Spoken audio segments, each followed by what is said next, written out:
ለኛ ብለሽ ምትሰሪ ነው እንደሚመስልሽ? ይቅርታ የኔም ቤት ማጣትና ድህነት አንቺ ፊት አቆመኝ እንጂ እኔም ክብር ያለኝ ሴት ነኝ። እሺ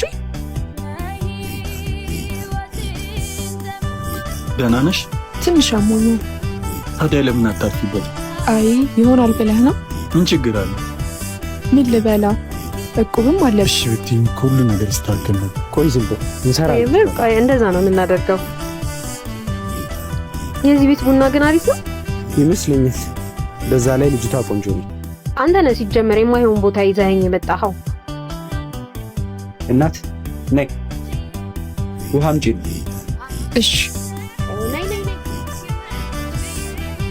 ሲጀመር እሺ ይቅርታ አሁን አመጣለሁ። ነይ ስኳርም የለውም።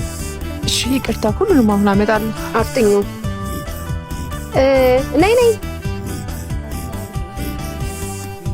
የኔም ቤት ታዥኝ እንደሆነ አንድ ላይ ሰብሰብ አድርግሽ ብታዥኝ። ጭራሽ እየተናገርሽኝ ነው። ትንሽ ስላመመኝ ነው። እኔ ምን አገባኝ? እኛ እኮ ልናስተምምሽ አይደለም የመጣን ልንጠቀም እንጂ። እሺ ይቅርታ። ስራሽንማ ማክበር አለብሽ። ለኛ ብለሽ ምትሰሪ ነው እንደሚመስልሽ? ይቅርታ የኔም ቤት ማጣትና ድህነት አንቺ ፊት አቆመኝ እንጂ እኔም ክብር ያለኝ ሴት ነኝ። እሺ ጭራሽ ልትናገሪ ነው እንዴ? ተረጋጊ።